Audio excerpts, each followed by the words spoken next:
আজ শুভ বিজয় দশমীর উপলক্ষে সকাল থেকে শুরু হয়ে গেছে আমাদের আলুর দম চলে গেছে। আলুর দম মুড়ি খাওয়া হচ্ছে সবাই মিলে যৌথভাবে, একে একে সব দল ভারী করছে। এ বেচারা এখন আলুর দম পায়নি, তবে পাবে আলুর দম মুড়ি। আলুর দমটা কোথায় গেল? আলুর দম দেওয়া হচ্ছে। এ এত আলু খাবে না বলে ফেরত দিয়ে দিচ্ছে। আর এইখানে আলু রাখা আছে, আলুর দম পরিবেশন হচ্ছে। আলুর দম দারুণ সুন্দর হয়েছে, অসাধারণ। এই যে ঝোল নিতে এসছে,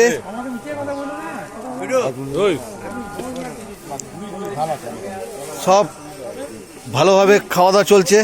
এটা প্রমাণ থেকে গেল, কেউ যাতে বলতে না পারে যে আমি খাইনি। এগুলো বাকি আছে, মুখগুলো দেখিয়ে দিই যাতে কেউ মিস না করতে পারে, বলতে যাতে না পারে এটা আলু তো হচ্ছে না। হয়দা ঠিক করে ধরো। দারুণভাবে সমাগম হয়ে গেছে।